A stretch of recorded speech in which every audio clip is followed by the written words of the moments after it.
119واں زبور یہ کلام کی خدا کی شریعت کی مرکزیت، اس کی اہمیت کو بیان کرتا ہے، اور یہ حصہ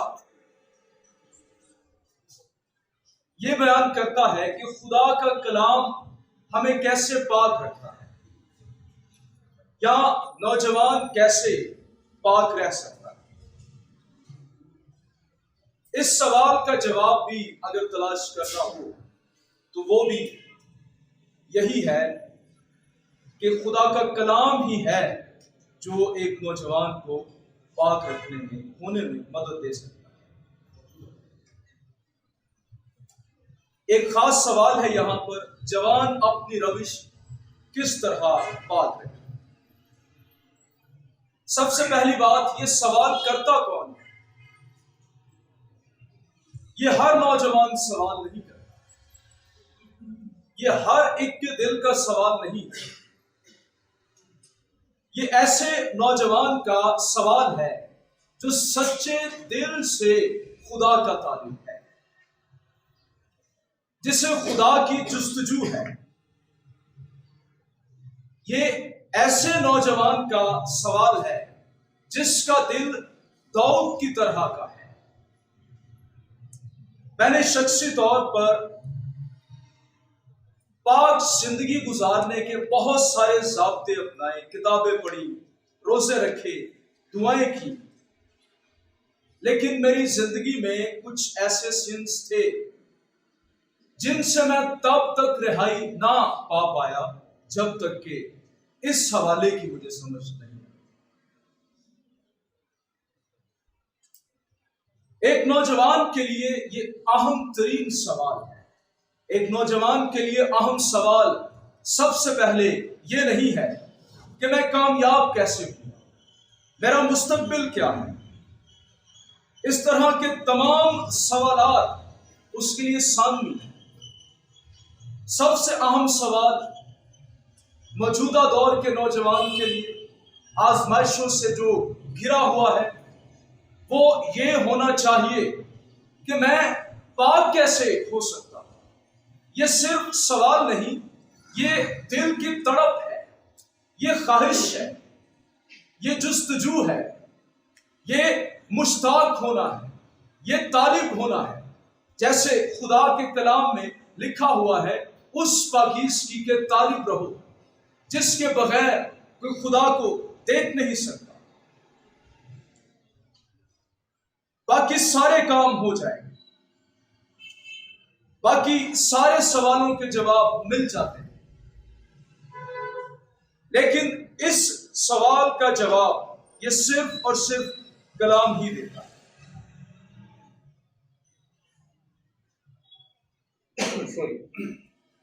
اگر آپ میں یہ سوال ہے کہ میں کیسے پاک ہو سکتا ہوں، نوجوان کیسے اپنی روش کو پاک رکھ سکتا ہے، تو یہاں پر جوابات دیے گئے۔ سب سے پہلا جواب ہے انہی آیات میں، خدا کے کلام پر نگاہ رکھنے سے، نامی آیت۔ دوسرا جواب ہے خدا کا طالب ہونے سے، 10ویں آیت۔ تیسرا جواب ہے خدا کے آئین سیکھنے سے۔ چوتھا جواب ہے 13ویں آیت میں خدا کے احکامات کو بیان کرنے سے۔ اور پانچواں جواب ہے شہادتوں کی راہ میں شادمان رہنے سے۔ یہ فنٹاسٹک سام ہے، زبور 119۔ یہ سارے کا سارا زبور کلام کی اہمیت پر ہے۔ سب سے پہلی بات جو جواب ہے کلام پر نگاہ رکھنے سے۔ یہاں پر نگاہ رکھنے کے لیے عبرانی لفظ ہے شامار، جس کا مطلب احتیاط رکھنا بھی ہے۔ تو ہم اس کا ترجمہ یوں بھی کر سکتے ہیں کہ خدا کے کلام کے مطابق احتیاط رکھنے سے۔ نگاہ رکھنا، خدا کے کلام کے مطابق احتیاط رکھنا۔ یہ جو لفظ احتیاط ہے، کیئرفلی، واچفلی، گریک میں اس کے لیے لفظ ٹائرو استعمال ہوتا ہے۔ خدا کے احکامات کی پابندی واچفلی کرنا، دیکھنا میں کس راہ کی طرف جا رہا ہوں۔ ثبوت نمبر 1، خدا کے کلام پر خوب دھیان کرنا۔ اس کا مطلب یہ ہے خدا کے کلام کو اجازت دینا کہ وہ آپ کی زندگی پر حکومت کرے، آپ کے فیصلہ جات خدا کے کلام کے مطابق ہوں، اس کی باتوں کا غلبہ آپ کی زندگی میں ہو جائے، کلام آپ کی رہنمائی کرے، یہ آپ کے دل کا، زندگی کا حصہ بن جائے، آپ کی لائف ڈیپلی بائبل روٹڈ ہو جائے۔ جب تک ایک نوجوان خدا کے کلام کے قریب نہیں آئے گا، مشکل نہیں، امپاسبل ہے، ناممکن ہے پاک زندگی گزارنا۔ ڈھیروں آزمائشیں ہیں جس کا سامنا آج کے نوجوان کو کرنا پڑتا ہے۔ اس کے بعد دوسرا جواب ہے خدا کا طالب ہونے سے، میں پورے دل سے تیرا طالب ہوں، مجھے اپنے فرمان سے بھٹکنے نہ دے۔ خدا کا طالب ہونا اور اس کے فرمان کا طالب ہونا یہ دو باتیں نہیں، یہ ایک ہی۔ جو کوئی یہ آپ کو کہے میں خدا کا طالب، میں خدا کا پیاسا، میں خدا سے محبت کرتا، میں مسیحی، میں نئے سرے سے پیدا ہوا، میں روح القدس سے معمور، لیکن اس کے اندر خدا کے کلام کو سیکھنے کی، سننے کی، پڑھنے کی، اس پر عمل کرنے کی خواہش نہیں ہے تو وہ جھوٹ بول رہا ہے۔ خدا کے طالب اس کے فرمان احکامات کے طالب ہوتے ہیں۔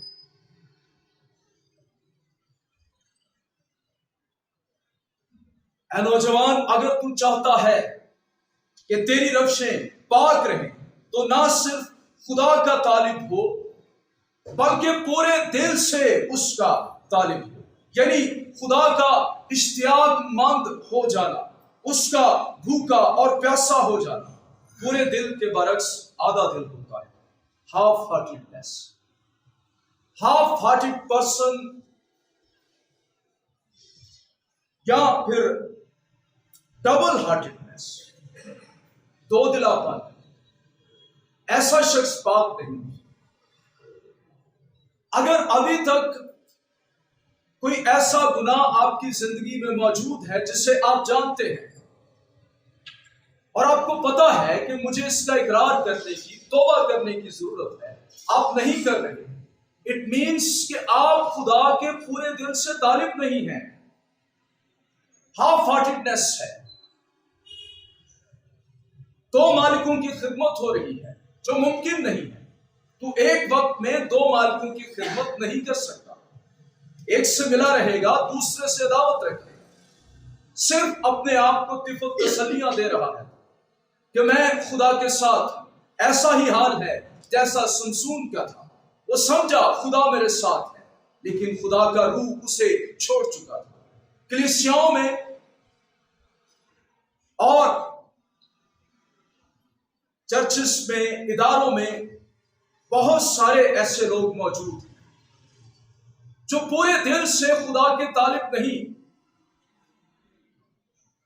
گناہ ہے زندگیوں، ڈبل ہارٹیڈنس ہے، ہاف ہارٹیڈنس ہے۔ جب ہم پورے دل سے خدا کے طالب ہو جائیں گے تو ہم اس کے فرمان سے بھٹکیں گے نہیں، ہم تنگ اور سکڑے راستے پر چلنے کے لیے تیار ہو۔ یہ بات بڑی بابرکت ہے، مجھے یہ سودا کر دیتی ہے۔ All I need to do، خدا کا طالب مجھے یہی کرنا ہے۔ میں کیوں پاک ہونا چاہتا ہوں؟ کیونکہ میں خدا کو اپنی زندگی میں چاہتا ہوں، میں اس سے دوری کو برداشت نہیں کر سکتا۔ میں کیوں پاک ہونا چاہتا ہوں؟ میں اس میں شادمان رہنا چاہتا ہوں۔ میں کیوں پاک ہونا چاہتا ہوں؟ میں خدا میں مسرور رہنا چاہتا ہوں۔ میں کیوں پاک ہونا چاہتا ہوں؟ کیونکہ خدا میرے لیے تمام چیزوں سے بڑھ کر ہے۔ میں کیوں پاک ہونا چاہتا ہوں؟ خدا کے سامنے جو بھی چیز آئے وہ میرے لیے بت ہے، میں اس کو توڑ ڈالوں گا۔ میں خدا کا طالب ہوں، اس لیے میں پاک ہوں۔ ہونا چاہیے. میرے اور خدا کے درمیان کسی قسم کی کوئی دیوار نہ ہو. میں اس کے جمال کو، اس کی خوبصورتی کو، اس کے جلال کو دیکھنا چاہتا ہوں، اس کا استفسار کرنا چاہتا ہوں. سم ویئر پرابلم یہ والی ہوتی ہے. روحانی معدے ٹھیک نہیں ہوتے. نوجوان آج کا خدا کا طالب نہیں ہے. نو ہنگر فار گاڈ. اس وجہ سے جو ادھورے دل سے خدا کے ساتھ چل رہا ہے وہ بات نہیں ہو سکتی. ایک چھوٹی سی مثال میں آپ کو دینا چاہتا ہوں. نوجوان ایک اپنے ساتھیوں کے درمیان کھڑا ہے. وہ پروگرام بنا رہے ہیں کوئی الٹا سیدھا کام کرنے کا، کوئی ایسی مووی دیکھنے کا جو نہیں دیکھنی چاہیے. پاسٹر صاحب کہہ دیتے ہیں آپ چرچ آؤ. مووی وہ دیکھ لیتا ہے، کہتا ہے چلو پادری صاحب کا بھی دل رکھ لیتے ہیں، چرچ میں چلا جاتا ہے. کلام ہوتا ہے، کلام سن کر اس کو بڑا اچھا لگتا ہے، بڑا شادمان وہ ہوتا ہے. وہ سامنے کھڑے لوگوں کو، نوجوانوں کو خدمت کرتے دیکھتا ہے. کاش میں بھی ان میں سے ایک ہوں، مجھے تو چرچ آنا چاہیے. پاسٹر صاحب میں یوتھ کا حصہ بننا چاہتا ہوں. مجھے بڑی خوشی ہے اگر آپ یوتھ کا حصہ بنیں. موسٹ ویلکم، آپ آئیں. ترقی کرتا جاتا ہے، کوائر کا حصہ بن جاتا ہے. پہلے وہ نوجوانوں کے ساتھ جا کر مووی دیکھتا تھا، لیکن اب اس کے پاس موبائل ہے، لیکن ہے وہ یوتھ کا حصہ. پاسٹر صاحب کو یہی ہے کہ یہ تو یوتھ کا حصہ بن گیا ہے، یہ تو اب خدا کے ساتھ ہے، لیکن اس کے پاس یہ ہے وہ رات کو دیکھ سکتا ہے. ہاف ہارٹیڈنس چل رہی ہے. اور خیر سے کوئی کوائر میں لڑکی بھی پسند آ جاتی ہے، اس پر بھی نظریں ٹک جاتی ہیں، پھر دوسرے سلسلے شروع ہو جاتے ہیں. یہ ہے ہاف ہارٹیڈنس. اب اسی سٹوری کو میں دوبارہ سے آپ کو سناؤں. فل ہارٹیڈنس کیا ہے؟ یہ شخص، یہ نوجوان کھڑا ہے، پاسٹر صاحب کہتے ہیں چرچ میں آؤ. اس نے مووی بھی دیکھ لی ہے، اپنے ساتھیوں کے ساتھ الٹے سیدھے کام بھی کر لیے، لیکن چرچ آ گیا ہے. کلام ہوا ہے، پاک روح کی قدرت نے اس کے دل میں کام کیا ہے. آسمانی زندگی کی تخم ریزی اس میں ہو گئی ہے. نئے سرے سے یہ پیدا ہو گیا ہے. اس کا دل خدا کے ساتھ لگ گیا ہے. اس کو مسیح کی خوبصورتی، اس کا جلال دکھائی دے گیا ہے. اور اب یہ پورے دل سے نہ صرف چرچ انتظامیہ ایکٹیویٹیز کا حصہ ہے، بلکہ مسیح کے بدن کا حصہ بن چکا ہے. ایک لڑکی خوبصورت ہے، دیکھتا ہے اسے، لیکن اسے دیکھ کر خدا کی تعریف کرتا ہے. خداوند تیرا شکر ہو. اور پھر کوئی نازیبا حرکت نہیں کرتا، کوئی ایسا جملہ ادا نہیں کرتا. اپنے دل میں ارادہ کرتا ہے میں کوئی ایسی حرکت نہیں کروں گا جس سے اس لڑکی کی عزت خراب ہو. کوئی نازیبا حرکت میں نہیں کروں گا. خداوند میرے دل میں کوئی ایسی خواہش نہ آئے جو تجھے رنجیدہ کرے یا پھر اس پرسن کو ڈس آنر کرے. میں تیری مرضی کا طالب رہوں گا. میں دعا کرتا ہوں، میں ویٹ کروں گا. اگر تیری مرضی ہوئی تو ہمارا فیوچر تیری مرضی کے مطابق طے ہو جائے گا، لیکن میری نگاہیں تیری طرف لگی رہیں گی. میں تجھے دیکھتا رہوں گا. میں اپنی پرسنل لائف میں بھی تیرے ساتھ سنسیر رہوں گا. یہ ہوتا ہے پورے دل سے خدا کا طالب. اب دونوں ہی سائڈز آپ دیکھ رہے ہیں.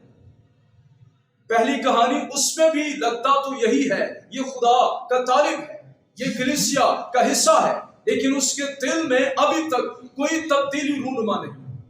وہ خدا کا طالب نہیں. جب تک اندر کوئی بات نہ ہوئی ہم بات نہیں. اس کے بعد اگلا نقطہ ہے، اگلا جواب ہے خدا کے کلام کو اپنے دل میں رکھنا. میں نے تیرے کلام کو اپنے دل میں رکھ لیا ہے. پرپس کیا ہے؟ تاکہ تیرے خلاف گناہ خدا کے خلاف. دل کے لیے عبرانی لفظ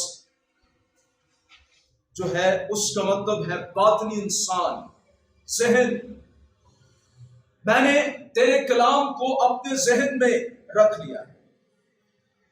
اور رکھنے کے لیے جو لفظ ہے اس کا مطلب ہے پوشیدہ جگہ پر چھپا لینا، خزانے کی طرح ذخیرہ کر لینا. کلام کی حقیقی جگہ یہ دل ہوتا ہے، ہمارا باطن ہوتا ہے. جب کلام ہمارے دل، جذبات، سوچوں اور مرضی میں جگہ پا جاتا ہے تو یہ ہماری زندگیوں میں تبدیلی کو لے کر آتا ہے. جب کلام دل میں ہے، جب اس کو جگہ دی ہے، قیمتی خزانے کی طرح اس کو اکٹھا کیا ہے، تو نوجوان بات بڑی ابتر حالت ہے نوجوانوں کی. بائبل ان کی اپنے پاس ہے، اس پر نام بھی اپنا لکھتے ہیں بڑا ڈیزائن کے ساتھ، لیکن they don't know what is the power of this book. اس کتاب کی طاقت، قدرت کیا ہے. آپ داؤد کو کبھی پڑھیں، زبور 119واں، اس کے جذبات خدا کی شریعت کے لیے کیا ہے. میں ناچوں گا داؤد کی طرح. ایویں تم نچے گا، پہلا بائبل پڑھتے صحیح وہ ہے کی سی. یہ پھر نچنا منو شہروں قسم کا. یہ پہلے جو شیخی دکھاوا وہ بعد میں مسیح میں آ جانے کے بعد اگر صحیح طرح سے بندہ نہ آیا ہو تو وہ نچنا ٹپنا بن جاتا. ٹھیک ہے، داؤد جب ناچا تھا تو اس کو دیکھے کبھی، اس کی ایک مووی ہے، رچرڈ گیئر نے بڑا اچھا وہ رول پلے کیا ہے. وہ کیسے ناچ رہا، پرواہ نہیں ہے اسے. وہ دل میں اپنے خدا کے کلام کو رکھتا تھا.